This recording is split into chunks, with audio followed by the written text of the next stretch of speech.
Kathy, and I'm back with another process video, and this one is my last one for paper issues. So this is for my last blog post, and it's kind of bittersweet, but I'm just showing you guys what I did, and I did this in normal speed, just to show you what my process was. I basically flipped the cut file upside down and sprayed it with Easy Tack and then attached the paper to it.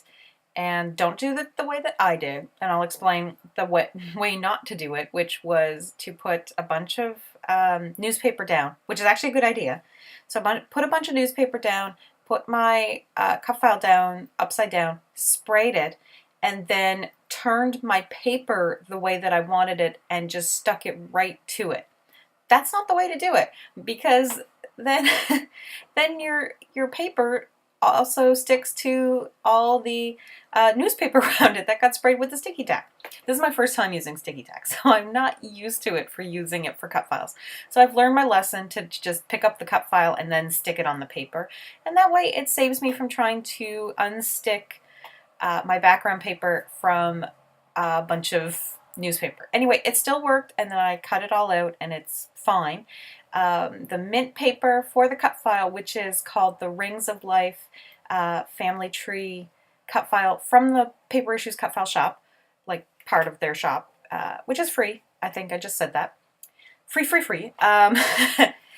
Anyway, so I cut it out of like an older Maggie Holmes mint paper, and then backed it with a not super old, but older Maggie Holmes Gather collection paper, which has the pretty birds all over it in like blues and stuff like that.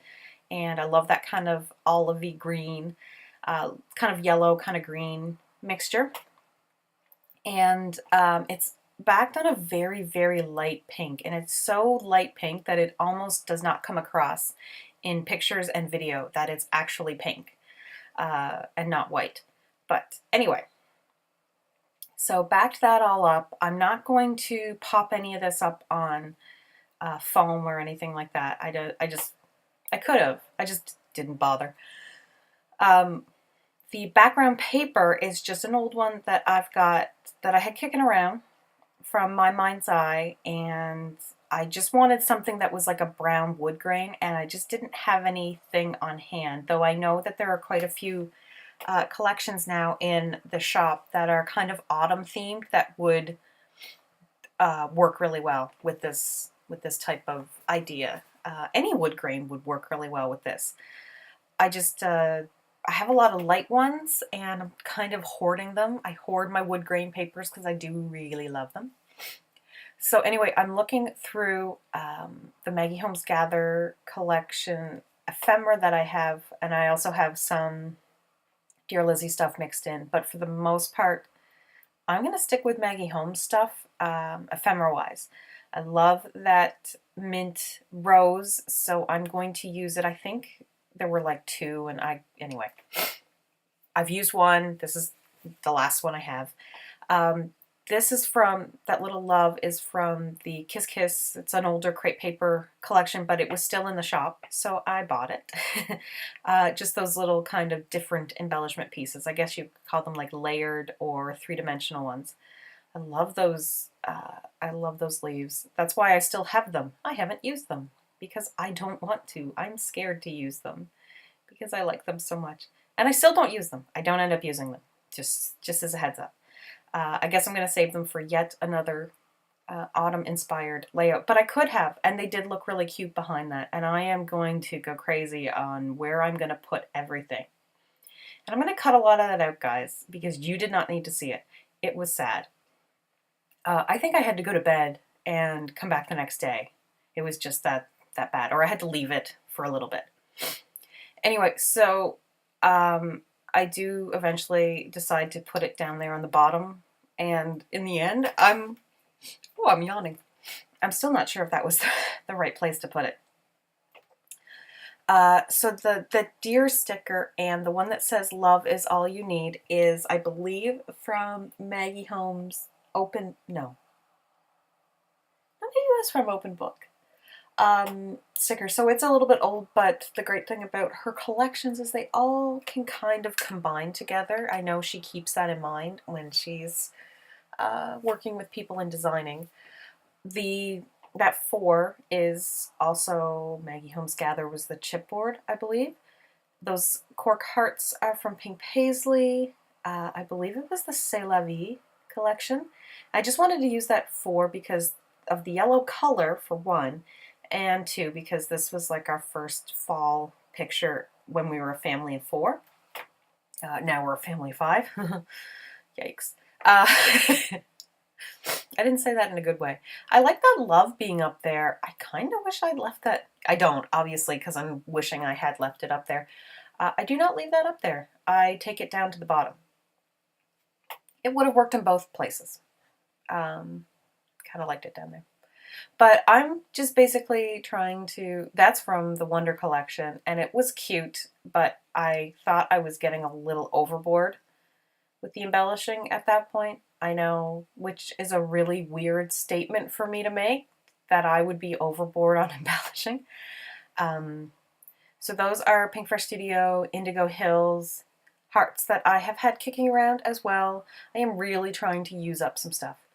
But these foam glitter stickers are new. They're from One Canoe 2, I think it's called Creekside Collection.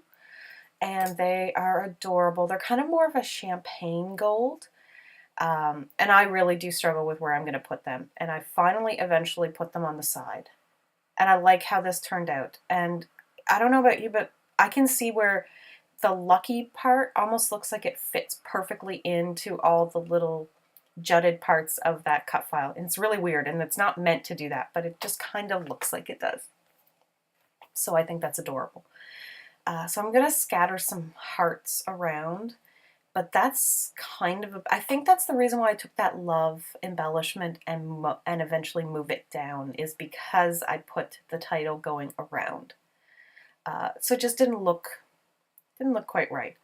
I'm just seeing if I want to use any more stickers or do another embellishment cluster. And I do kind of do another embellishment cluster. I do another little section of hearts, but that's kind of about it. And it's really weird because this layout is very fall inspired. Very much looks like a autumn layout, but not really using anything specifically autumn. Like the Gather collection, I think, came out towards the fall, and so it was kind of geared towards that, but most of the icons were not fall inspired at all, but it really works out well, and I just think it's so cute. I love those hearts, and I'm very glad to be getting into some of my stuff because, you know, new stuff is always arriving at the shop and I'm always buying new stuff. So it's always nice to kind of see my stash kind of dwindle a little bit to make room for some of the new stuff and just see things that I've been hoarding kind of get up on the page. Like it's nice. It's there's still so much, but it is kind of freeing to see some of that stuff go up. So it's nice. Yeah, I'm going to fiddle around with where I want those cork hearts because I want them to look scattered and random without, I don't know. Like I still want them to be random, but I want the colors to be spread out and the sizes and things like that. And I don't want them to be so awkward looking sitting there. So anyway, that's always the trick, isn't it? I think I'm going to start trying to put white dilutions on this because I wanted that kind of white ink splatter on the dark wood grain, and this dilutions, white linen or whatever it is, all the white sprays that I've ever owned are very hit or miss for me. So this doesn't end up working. It just absorbs right in and you don't see in it. So I do end up using the Heidi Swapp Gold because that one did stand out. The only issue is it's very gold and it kind of clashes with the font, but oh well. Anyway, So this is my last layout for paper issues. Thank you guys so much for following me and watching me. Hope you still stick it out for the rest of my videos. And I'll see you soon. Bye!